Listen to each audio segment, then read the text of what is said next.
Hello, and welcome to the Haus Women Personal Branding Masterclass. This is the second ever masterclass in this series of monthly free masterclasses that we are bringing to our public community, yourself as well. Maybe you're here watching on YouTube. And the thought process behind Powerhouse Women as a group is that we're all real estate advisors in our respective markets, but we are entrepreneurs.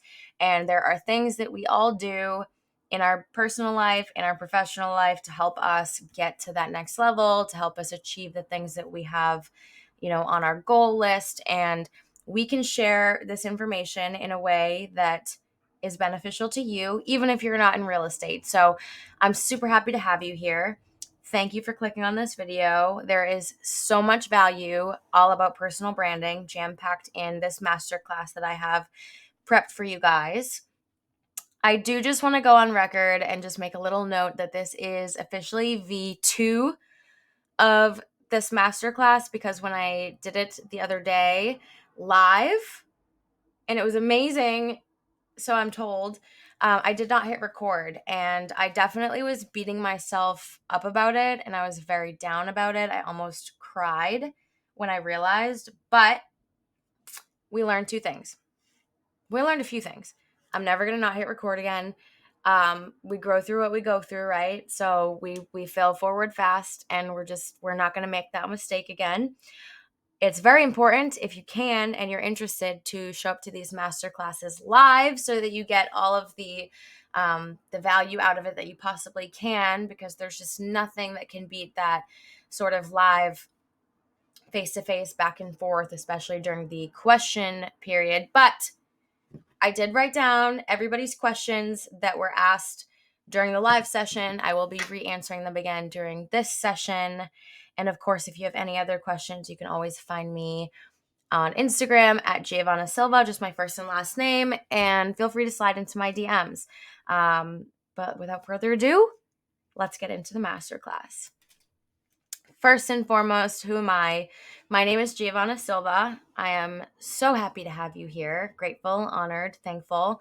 I am a co-founder of Powerhouse Women, which is so special to even say. I am so incredibly proud of the work that we've done and what we have built so far, and thankful that we have these types of things that, we can give back and pour into you guys in a way. I'm a Boston-based real estate advisor. I've been in the industry for over 7 years. I have my own real estate team. I have 2 agents. Shout out to Megan and Rosa. They are amazing. I adore them. I'm very proud of them always. I love being a mentor. I love pouring into people. And throughout the course of my real estate career, if you will, my focus has always been, at the highest heights as far as real estate can go in the sense of luxury, and working with the best in the business as far as building a brand, marketing properties, marketing that brand, marketing yourself, marketing the team, the individuals on the team, the skill set, the unique value proposition, marketing myself while I was on a team or while I was working for One Dalton, which is a new construction. It's not that new anymore, but it was at the time a new construction, very luxurious Four Seasons residence here in Boston. And obviously they have a very strategic approach to marketing and branding for their business. So that's a little bit about me. Fun fact, and this is a little bit of a surprise because I haven't officially launched it anywhere, but I am going to be rolling out marketing and branding services because my team is focused on marketing and branding as its unique value proposition. So if you are somebody that doesn't have a personal brand, or you're looking to strengthen your personal brand, number one, you're in the right place because of this masterclass. But number two, I will be rolling out services that maybe you and I can work together and figure out what your personal brand is and bring it to life. Let's talk about some of the things that we're going to go over through the course of this masterclass. I'm going to try to keep it under an hour. It should be under an hour. It was last time. But essentially, we're going to talk about what is personal branding. Which is essentially the process of creating your distinct image, your identity, either for yourself or for your company. It's how you distinguish yourself from others. Why is personal branding important? What's the difference between branding and marketing? This is always such a buzzword. Marketing, branding, personal branding, marketing strategy. People throw these out interchangeably and they all mean different things. We're going to get into it. And when you leave this webinar, you are going to better understand what all of these terms mean. How do you build a personal brand? You're going to walk away from this call knowing more how to build your personal brand, how you can, even if you don't have one at this very point in time. And you're also going to know how different ways that you can measure the success of your personal brand. So, why do I need a personal brand? This is a question I hear a lot. The short answer is it's 2024. Everybody is on social media. And if you are somebody who is an entrepreneur, owns a brand, you want to be an influencer, or even if you work in a 9 to 5 and you think, well, I'm a corporate girly. I don't need a personal brand because I work for a company and they have a brand. Well, this is where you are wrong. Having a brand helps you stand out. It can even help your personal brand stand out amongst the workplace if you are a corporate girly and you work in an office with a bunch of other people that are also subscribed to the same ideals as the company that you work for. It helps establish recognition. So if you have a consistent and a strong personal or professional brand, if it's a company, but I'm going to say personal brand throughout this just for the sake of what we're talking about here. But understand that all of this can be applied to a company just the same as it can be applied to an individual. And we're going to get into what that means a little bit later on. Creating a strong, consistent brand helps create trust and build credibility because people see how you show up, they see what you say, they see what you stand for, they see that holds up in court, so to speak, every single time they come back to your page or your website or your community that you're building or whatever it is. They get the same feeling, they get the same vibe, they see the same colors, they see the same logo. It establishes trust, right? It's the reason why you can look at an ad, for example, for Free People. And maybe it doesn't have any words on it. Maybe it doesn't have the logo anywhere, but you know without a shadow of doubt in your heart of hearts that it's Free People because their branding is so strong, it's so on point, it's very consistent that they don't even need a logo or their name to be recognized as Free People. It builds loyalty and advocacy. So a marked sign of a really great brand is, are people sticking around? Are they buying from you again? Are they using your services again? Are they advocating for you and your services or your product or your community or whatever it is that you do? And are they sending people your way? Are they recommending that other people buy this product? Are they recommending that other people join this community or utilize your services, whether they be friends or family? Having a consistent brand helps you or enables you to charge premium pricing, because when you stick out in the marketplace, when people know exactly what they can come back to you for, they know what to expect, they trust that you mean what you say what you mean, you stand by your word, you hold up the promises that you say you do. You over promise, over deliver and under promise. Yeah, over deliver and under promise. Almost said that backwards. You can actually charge premium pricing because customers are willing to pay from brands that they trust, that they admire, that they recognize, that they see their friends or their favorite influencer, their favorite celebrity utilizing, going back to, purchasing from, repping, whatever it is. It also enables you to establish consistency and coherence across all of your platforms, your marketing, everything that you do, everything that you touch, everything that you say, because that's a big part of personal brand. And all of this, again, lends to strengthening your personal brand. So those are just some of the reasons why you need one. And if you don't have one or you don't know where to start, you're in the right place. Thank you for being here. Let's get even deeper into the masterclass. So I told you we were going to start talking about some lingo because, again, these are all buzzwords that I see people throw around, and more often than not, they don't know what they're saying, and it's probably to no fault of their own, but they've just heard the terminology. They think they know what it means, and they throw it out there. Sorry, I have to drink my coffee. So first of all, brand identity. This is the way that your brand represents itself. You have control over this for the most part.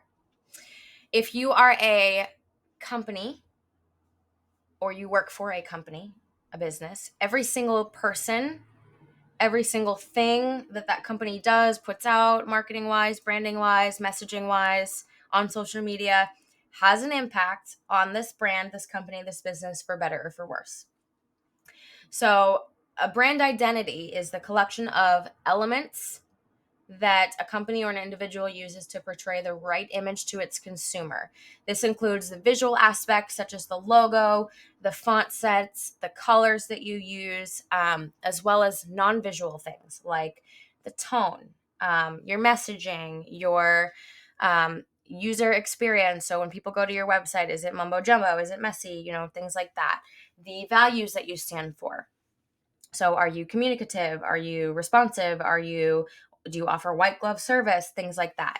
Your online presence. This is the collective digital footprint of the individual or the brand across various platforms and channels. This could be social media. This could be your website. It could be print marketing, such as newspapers, magazines, postcards, mailers. It could be the way that you show up if other people are tagging you in things on social media, right? Even if it's not your social media, but you are being linked to it in one way, shape, or form. Your brand voice. This is the tone, the style, the personality that the brand uses to communicate with its audience. So this kind of does go back to brand identity, but it is different than brand identity.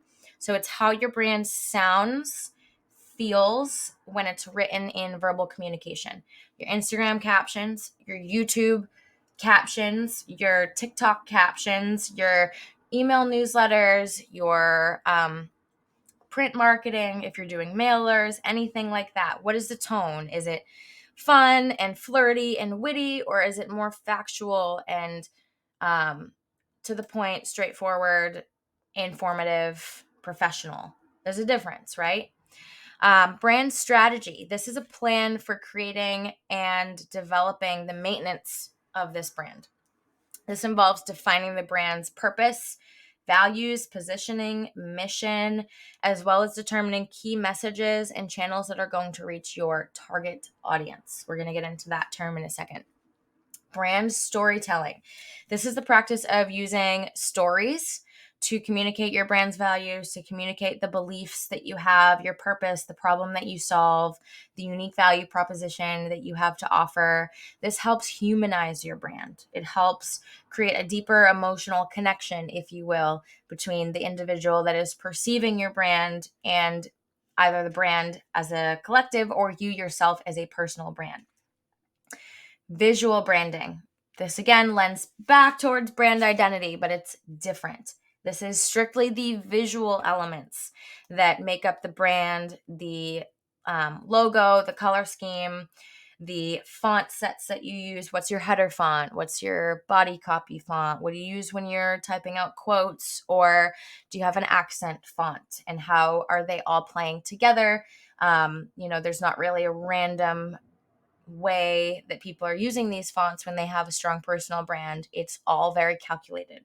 It's all very calculated and consistent, more or less, across everything that they do. So this helps your memorability, the recognition, and also lends to the preference that people have that are perceiving your brand. We're going to get into that again a little bit later. Target audience. Now, I joked during V1 of this masterclass, like take a shot every time I say target audience.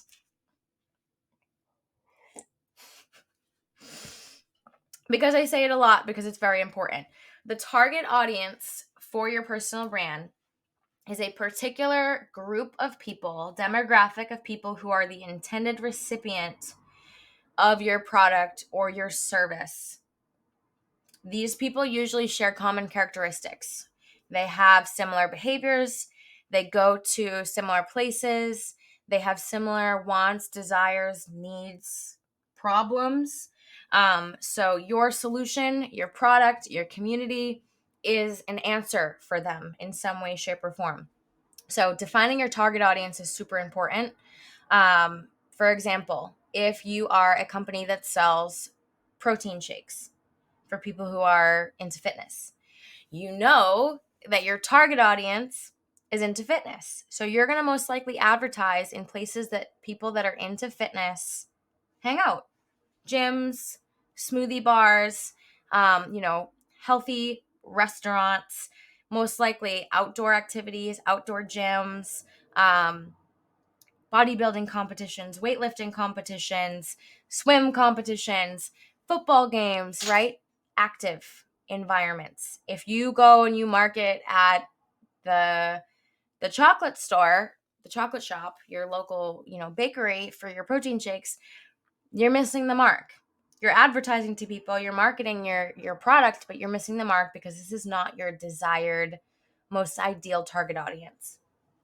Content marketing is a strategic marketing approach that's focused on creating and distributing valuable, relevant, and consistent content.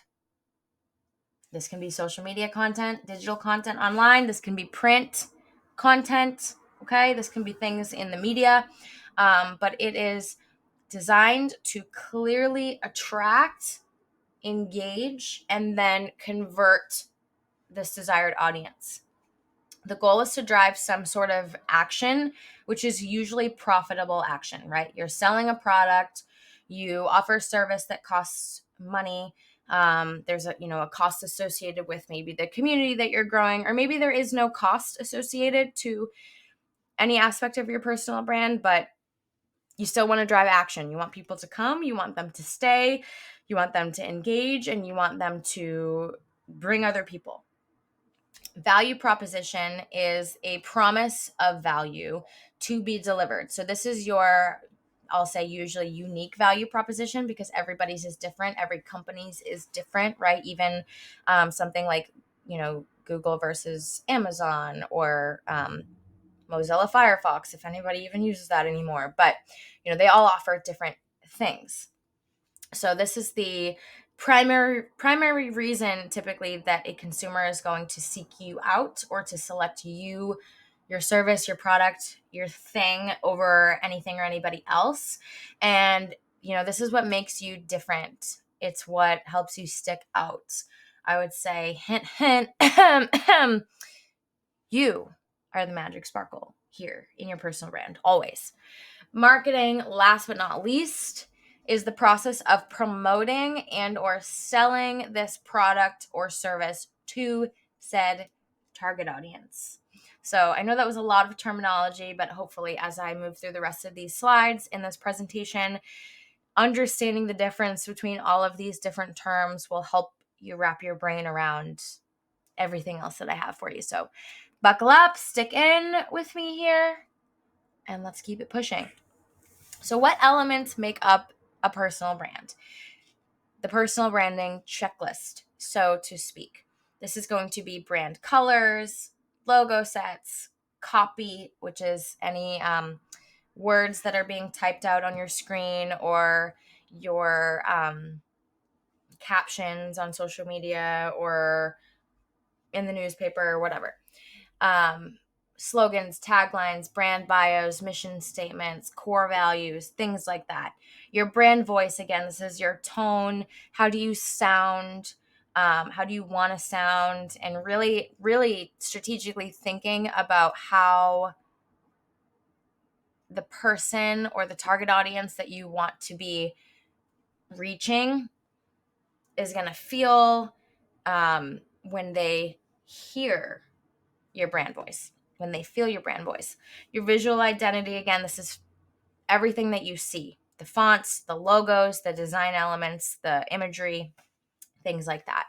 Content strategy, themes, topics, formats, personal style, right? What makes this brand stick out a little bit from that brand. And then, of course, you, but it does not in the least stop there.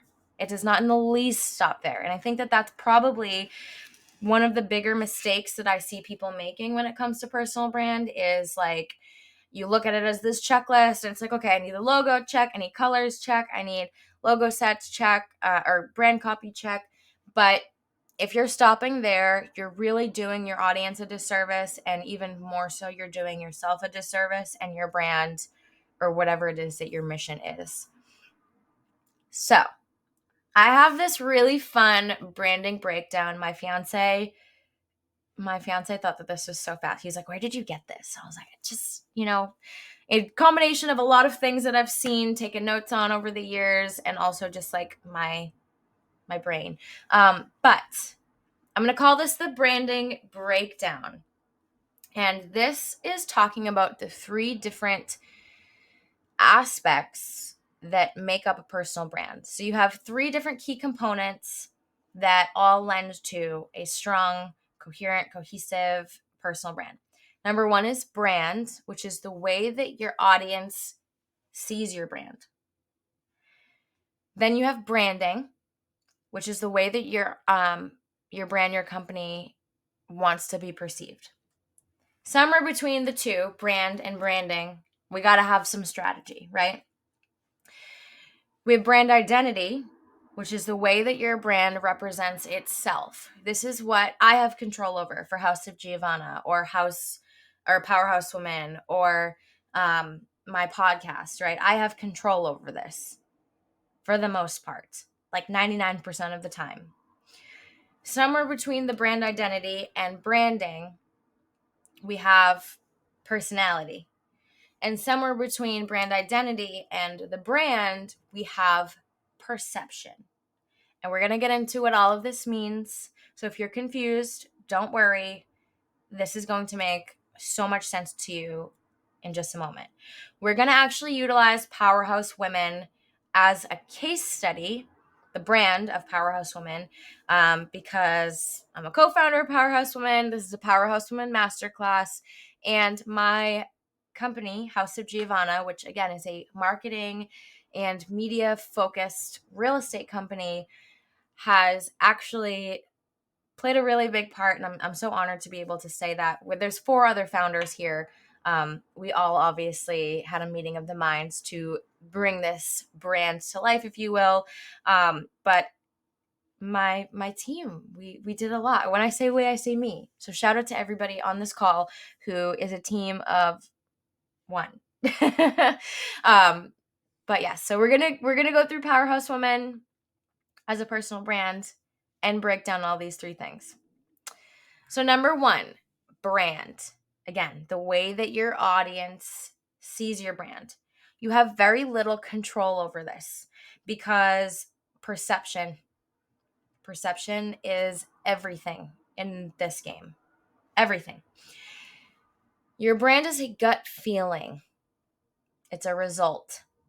It's your business reputation created through design, messaging, culture, consistency, customer experience, right? For example, if you say that you are a communicative brand and it takes you 3 days to respond to people when they reach out to you, you're not communicative. You lied, and already your brand is a sham.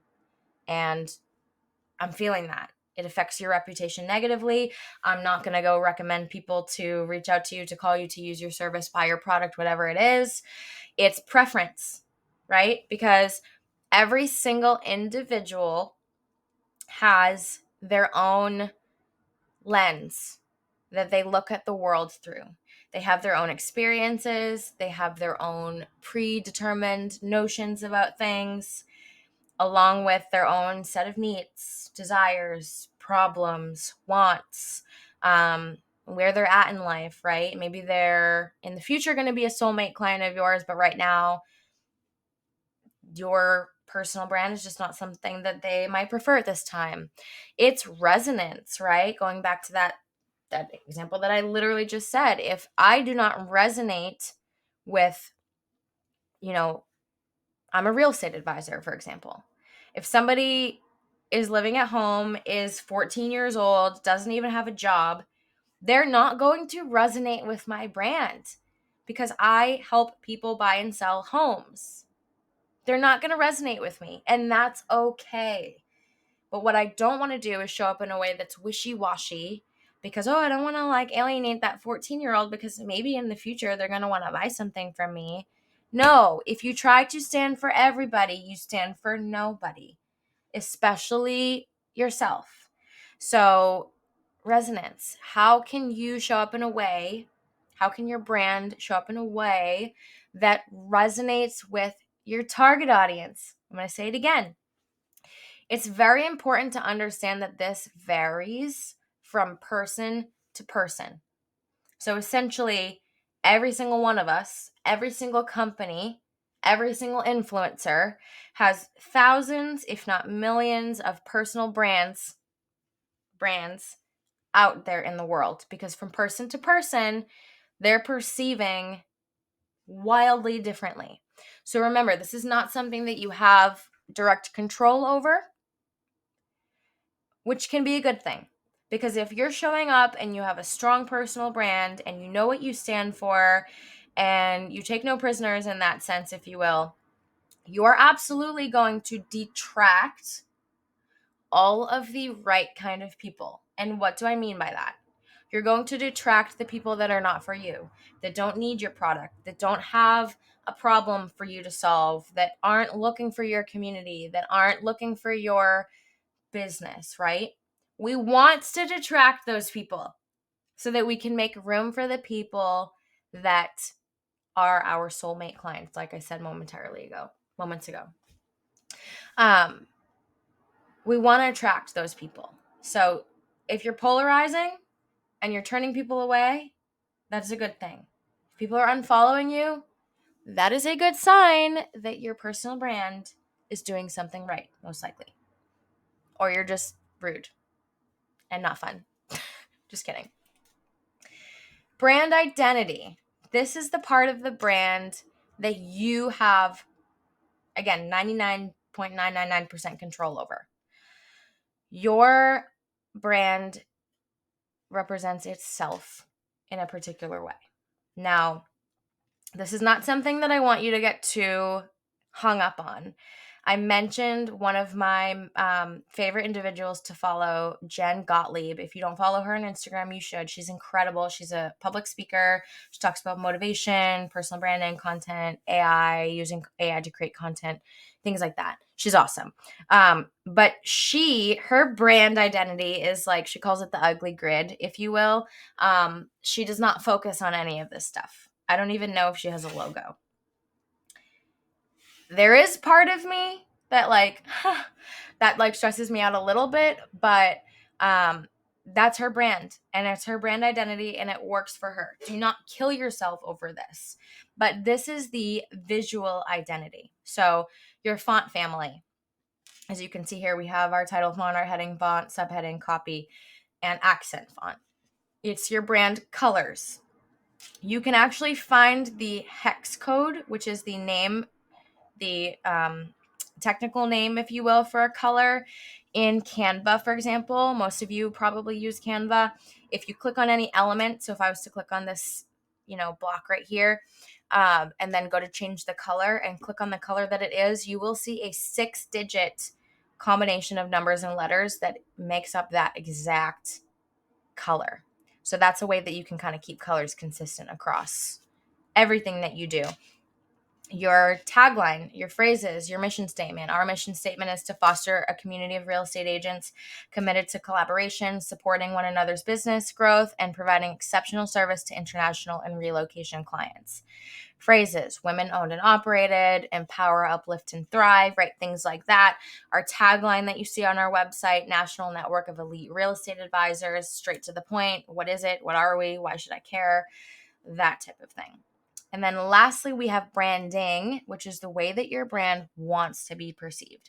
Now, if you are an individual, and and we're talking about personal brand, this is a conversation that you have with yourself. You dig really deep, or you hire somebody like myself. Feel free to slide in the DMs. You hire somebody like myself to work with you on the process of figuring out your personal brand, establishing your personal brand, figuring out your target audience, defining your marketing strategy, things like that.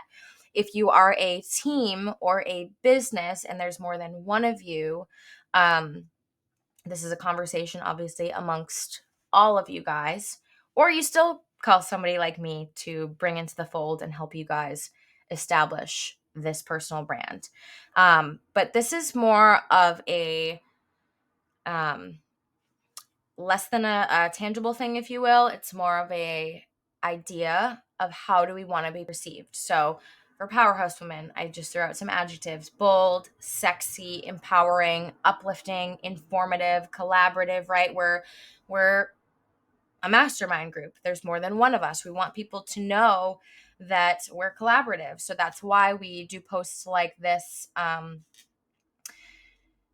proudly representing 30 markets, to show every single person that we have involved in Powerhouse Women. It's why we do posts like this, very sexy, bold, magazine cover-esque post featuring a member of the month.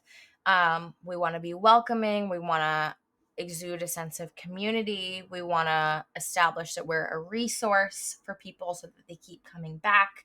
And everything about the personal brand, the imagery, the tonality, the colors, the fonts, the branding, the marketing strategy, the content, the online presence, everything that we do lends to figuring out the branding, establishing the branding, and continuing to make sure that we are representing that branding.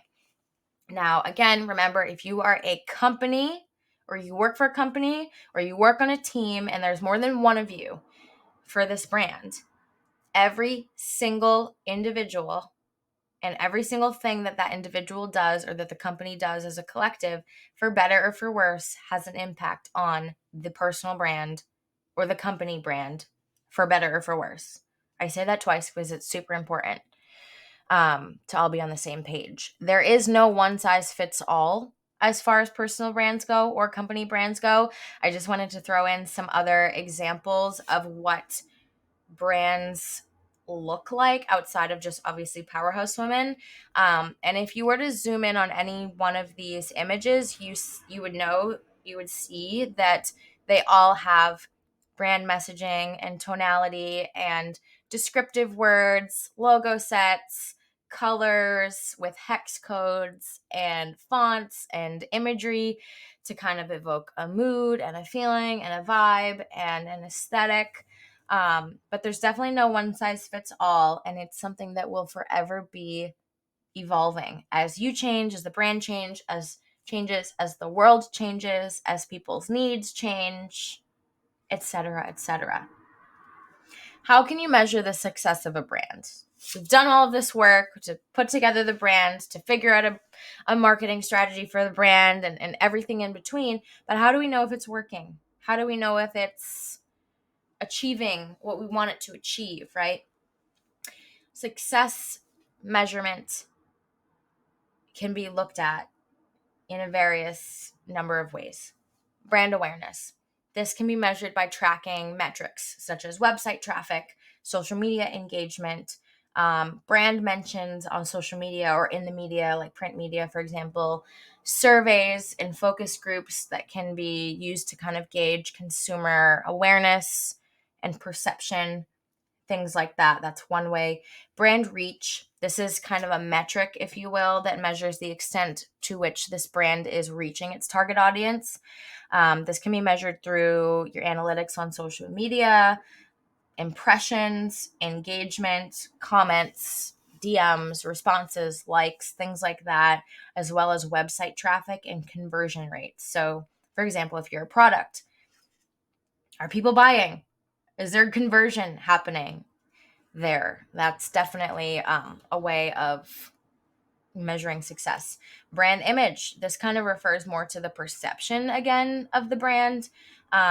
in the minds of the consumer. And this can also, again, be measured by surveys, focus groups, as well as monitoring social media perception, if you will. This again goes kind of back to brand awareness, but a little bit different. Brand loyalty. This is a measurement of the extent to which consumers are loyal to the brand. Are they coming back? Are they repeat customers? Are they sticking around if it's a community or something like that? This can be measured by customer retention rate metrics, repeat purchases, or customer lifetime value. Those are some analytics, if you will, that you can measure brand loyalty by. Brand advocacy, similar to brand loyalty, measures the extent to which consumers are willing to recommend the brand to others. This can be measured through metrics such as net promoter scores, if you're a business, as well as social media shares, referrals, tags, things like that. Or even just like a testimonial, or having somebody be like, oh, like I just told my friend about you, things like that. Tracking, how often are you hearing something like that? And then lastly, sales and revenue. This is not lastly, this is just lastly on my slide, but sales and revenue, right? Because again, the goal is always to drive some sort of consumer action, most likely some sort of profitable consumer action at the end of the day with the personal brand. So sales and revenue is ultimately usually going to be the measure of success that a brand can use to figure out how the bottom line is impacted. This can be measured through metrics such as sales revenue and profit margins. Where do we go from there? Oh, sorry, that's the next slide. Branding versus marketing. This is a super important one. I need to take another sip of my coffee for this. I feel like not enough people understand the difference between branding and marketing. They are, again, buzzwords that are thrown out a lot to people. I think especially when they might not even know what they mean. So we're going to break it down because they are very, very different and they work hand in hand. So we've already gone through brand, right? The process of creating a distinct identity, a personality for a product, a service, or an individual. Creating consistent and authentic images that resonate with the audience, help build trust and credibility, and increase consumer advocacy and retention. So things like tone, values, messaging, color palettes, imagery, logo sets, client experience, things like that.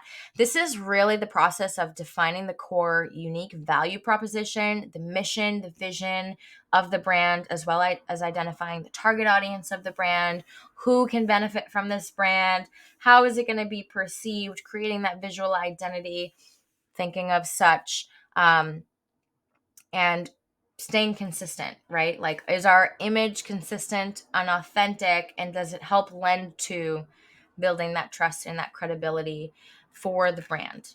Remember, a strong brand can help differentiate a product, a service, or an individual from competitors and create lasting impressions in the minds of consumers or your audience.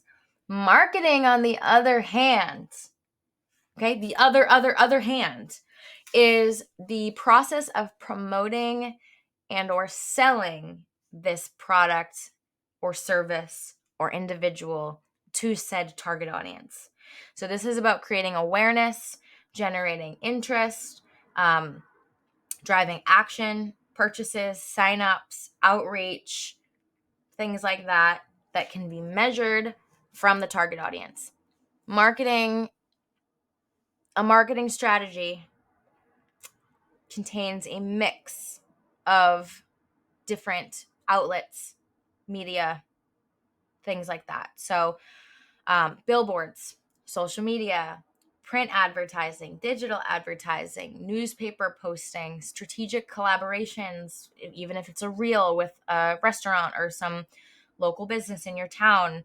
If you've ever gone to a restaurant and you see a table mat that has ads on it, for local businesses, that can be part of a marketing strategy. There are so many things that can lend to a marketing strategy, but it's important to understand the difference because the brand is one thing, right?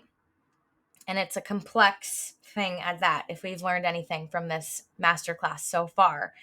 The marketing is essentially just the vehicle in which you are delivering this beautifully packaged brand, this beautifully packaged business, its unique values, its mission, its vision, its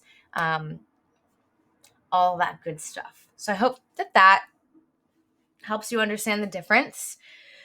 From there, how do you now take all of this information and discover your personal brand? So I threw some questions up on this slide. If you want to pause it, take a picture, take a screenshot, things like that.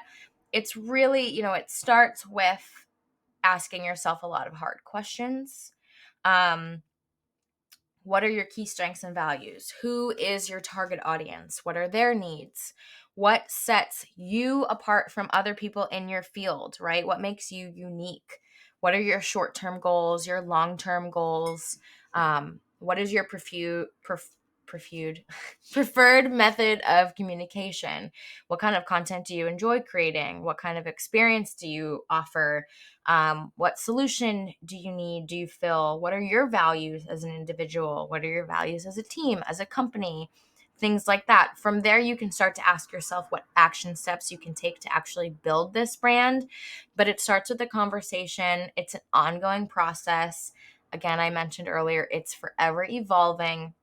And it's definitely not something that any one person should have to do alone. So again, slide into my DMs and let me know if you need help with any of this at all. Where to go from there once you've figured out your personal brand. Again, defining your target audience. Who am I for? And more importantly, who am I not for? And how can I show up in a way that clearly lets people know I am not for you, and that's okay. There's nothing wrong with that at all. Developing a marketing strategy. Again, now that we know that marketing is the vehicle, what is the strategy to deliver this personal brand and make sure that it's perceived the way that we want it to be perceived? Getting it in front of as many people as we can get it in front of. Now that you have the audience, engaging with the audience. I'll let you in on a little secret here. The process that your audience, your customers, your consumers, your clients are going to go through is the same every single time. It might be faster for other people than it is for some, but it's always going to be a 3-step process: attract, warm, and convert. So you're going to attract people, bring them in, right? You're going to throw out your line and you're going to just kind of wait. And then you get a bite and you kind of hook them in. You're going to start to hook them in. And as you're reeling them in, you're warming them up. You're posting every day. You're doing what you said you would do. You're showing the problems that you solve and the wins that your customers have. And again, continuously under-promising and over-delivering consistently. You want to engage with this audience. That is the final stage. Attract, warm them up, and then convert them, which is usually some sort of engagement, or they're engaging with you by sending you a DM or commenting on something or filling out a form, an intake form, for example, and you're taking it from there with the engagement. And then lastly, evaluate annually, because your brand is ever evolving and it's never going to be the same. And if you try to keep it the same, it will not stand the test of time. You will get burnt out. You'll end up hating your brand. You won't feel aligned with it, which feels really icky. And if you're feeling not aligned with your brand and you're feeling icky about it, then how can we imagine other people that are stumbling upon it are feeling about it? Not very great, right? So evaluate often and do not be afraid to pivot. The secret sauce to any brand, personal brand, professional brand, team brand, company brand, whatever it is, it's always going to be you. And that is super cheesy, but I am super cheesy. I own that. If you know me at all, I'm a very, very, very cheesy individual, but it's so true. Absolutely every single person walking this planet, watching this video, has a unique set of experiences that they have gone through life. since birth. This changes the lenses that you look at things through. This changes your preconceived notions. This changes your approach. This changes your values. It changes everything. So if you can find a way to tap into who you are, like at the core of it, at the cringiest, at the most awkward, even if it's not something that like maybe you're super comfortable sharing yet, you are always going to be the differentiator. Peter Doe or Doe, I'm not entirely sure how to pronounce it, but he is a highly renowned individual thought leader in the marketing and branding space. And he has this exercise that he goes through with people where he essentially asks them to kind of come up with their shadow word. Like, what is something that you're not super proud of or that you don't really love about yourself? And then once you've identified that, how can you kind of flip the script on that, so to speak? Because that is you, that is your personal brand. And the example that he uses, that I've heard him use at least, is somebody that was doing the exercise with him. Their shadow word for themselves was that they are a people pleaser, which can, for so many different reasons, be looked at in a negative connotation. And he said, okay, you're a people pleaser. Flip that script. Why is that your superpower? And he added a phrase to it, and he made it proud people pleaser.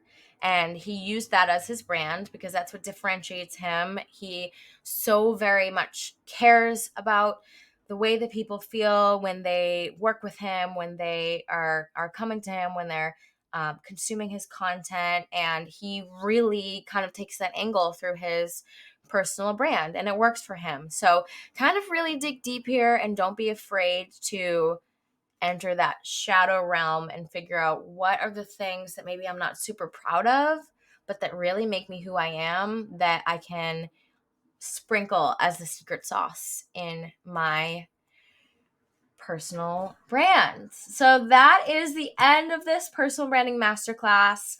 47 minutes. I went a little bit longer than I did V1, but again, I kind of like threw in some extra things for you.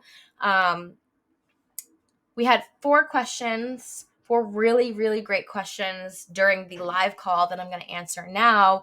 But again, if you have any questions about personal branding, my Instagram is Giavanna Silva, first and last name, no periods, no underscores, no anything. Feel free to slide into the DMs, and I would love to even potentially work with you. The first question was from one of our market partners, and she had said, I don't feel that I'm very creative. Social media and content creating is not really my strong suit. So how do I come up with colors and fonts and things like that, imagery, things like that, right? Number 1, again, you do not have to do it alone. You can call me. You can do this with a friend. You could use ChatGPT. I don't entirely recommend using ChatGPT just because the human element is definitely super important here when it comes to building a personal brand. But I gave an example of Comic Sans, the font. I say Comic Sans. Most of you probably know what it looks like in your head. You see it in your mind's eye. If not, please look it up, because Comic Sans, it gets so much hate in the marketing and branding design world, but it's a very whimsical kind of, not even whimsical is the right word. It almost looks like a little kid's handwriting, like cartoony. If I am somebody, I'll use myself as an example. I'm a real estate advisor who serves first-time home buyers, but also that top tier, luxury homeowner who has a trophy property to sell, a trophy asset. I'm not going to use Comic Sans, because when I see Comic Sans on anything, right? Like if I saw a Prada bag with the Prada label in Comic Sans, I would be like, what? Because it doesn't give professional. It doesn't give clean and excellent and refined. It gives a comic book. So you definitely know, like, you have a gut feeling when you look at a font, when you look at a color, when you look at shapes, right? Like a circle might make you feel warm and fuzzy inside, whereas like rectangles and triangles with like harsh corners and lines might make you feel a little bit more like that's like too sterile and it's not, for me. Whereas somebody else might look at that and be like, oh, it's modern and it's edgy and that fits the script. So really kind of asking yourself descriptive questions when you're looking at colors and shapes and fonts and how they all play together, and asking yourself, how does this make me feel? What perception does this give me? If I saw an attorney with these fonts, would I take them seriously? Or if my favorite influencer was using these, like, are they fun? Are they whimsical? Are they different, right? Things like that. But again, you don't have to do it alone. You can always call me and I can help you by establishing some options for you to go through versus you figuring them out on your own. How can I keep my grid/feed on Instagram consistent? This is also one of our market partners. She said, I live in Seattle and she's a real estate advisor. She said, sometimes the sky is gray and there's no grass, and sometimes it's blue skies and the grass is green and it's lush and it's beautiful. It's super inconsistent. So how can I keep my grid consistent?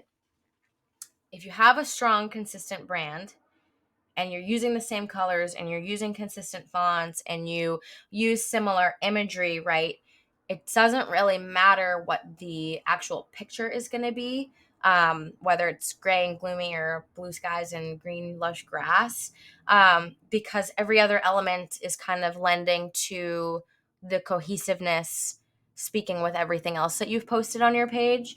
Now, I will pause here really quick because I did say, first and foremost, initially when I answered this question, do not kill yourself over this, because it's more important to just show up consistently, even if your brand isn't consistent. And again, go to Jen Gottlieb's page because she does a really good job of this. Well, she does a really bad job with like a personal brand, if you will, but her personal brand is that she doesn't care. I have a messy, ugly Instagram feed, but I show up, I talk about the same things all the time. I do what I say I'm going to do. I deliver on my promises. I deliver on the values that I say are my values and whatnot. But you could always play around with cover images on reels that you can change even after you've posted the reel. Or if you're posting a listing like a just listed, it doesn't have to be the picture of the listing on the cover. You could make it black and white and put a colored font over it and then have the swipe be the picture in color or something like that. So there's a lot of things that you can do with your marketing strategy to lend to a more cohesive and coherent, consistent grid feed. But do not kill yourself over it, because it doesn't really matter at all if you're not showing up. Third question. This is more of a tactical question from another one of our market partners. How do you upload fonts, etc., in Canva and CapCut, or colors, things like that? So let's talk about colors really quickly first. If you have, for example, one of my colors for my brand is a really deep, almost like this color.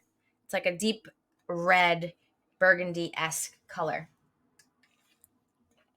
So the hex code for that color is #650000. If I go into Canva and I go to change the color of any element and I click the, change the color, and I click the gradient, like the rainbow, where you can like kind of select through the rainbow and like pick a color, you know what I'm saying? At the bottom, there's a type bar that has the code. So you either can click on something with the color and view the code. Now you know exactly what color it is.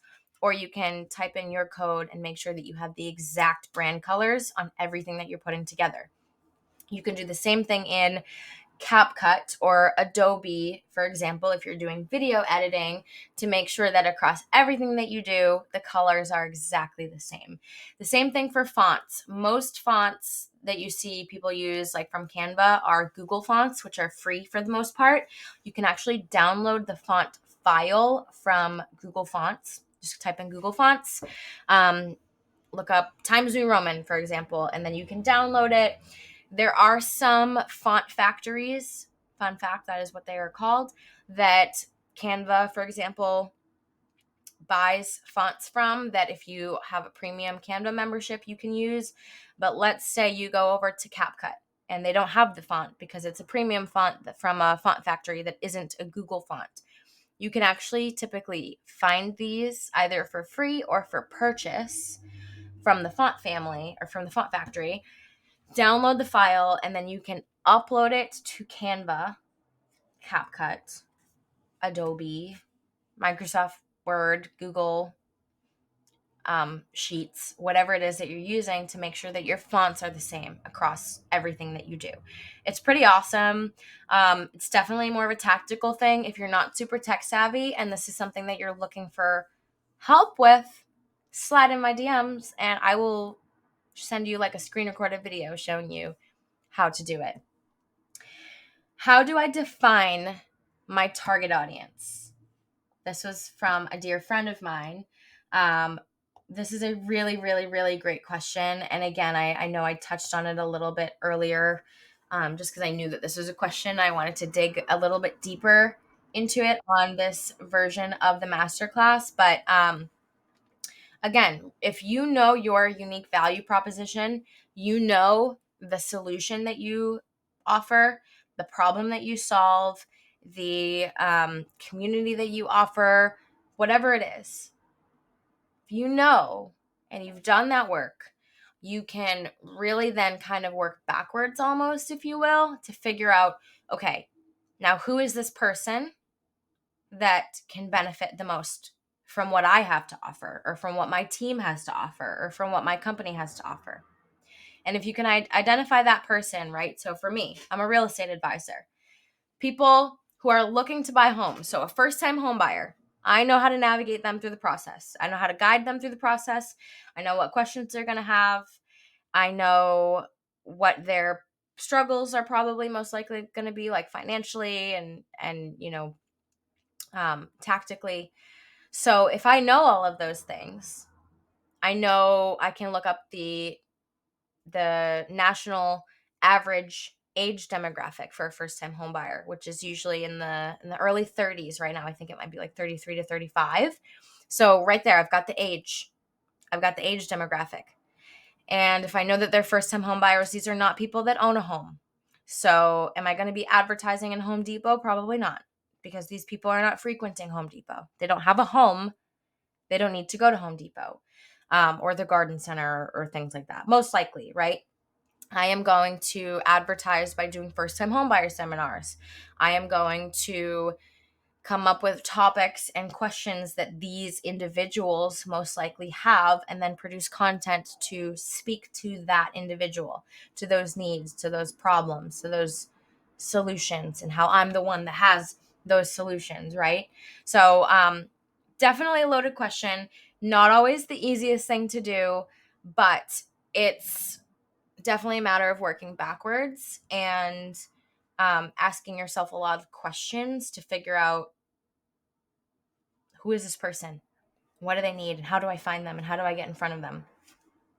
And then I had one more question from Rosa from my team. What is something that you would tell yourself in the past about branding? And I would say that's a really good question, because I would have to say that something I've told myself in the past about branding is that it's logos and colors and pictures and fonts. There is so much more that goes into it. The human aspect is the most important aspect of a personal brand. And again, if you're looking at a brand as a checklist, okay, I need my logo, I need my colors, I need my fonts, I need my bio, you're missing the mark, and you are never going to stand out as loud and proud and strong as your competitors. And I say that with love. So yeah, that was definitely something that I had kind of thought in the past, but I now understand that it is so much more, and I love that. And I have loved doing this again. This personal branding masterclass has been so much fun. I hope you guys learned something from it. I hope you're able to take something away to either now go establish your personal brand or strengthen the one that you already have. Again, I am always here if you have questions. slide in my DMs, shoot me an email, follow me on Instagram. I would love to help you with your personal brand, with your business brand. You do not have to be in real estate for that. But yeah, thank you again so much. If you made it all the way to the end, we're just under an hour exactly. I just want to give you guys a quick, if you're still here, a quick reminder that Powerhouse Women does these free public masterclasses once a month, the last Tuesday of every month at 7 p.m. Eastern Standard Time in Telegram, which I will put the link in the show notes below. I said show notes like I'm podcasting, in the description of this YouTube video below so that you can join the community. If you want to join our community of powerful, badass female entrepreneurs, again, you do not have to be in real estate. And definitely check out our YouTube for other masterclasses as we progress throughout the year. Thank you so much for being here. It has been my pleasure. Now go get working on your personal brand, and I will see you when I see you. Ciao. Bye, G-Unit.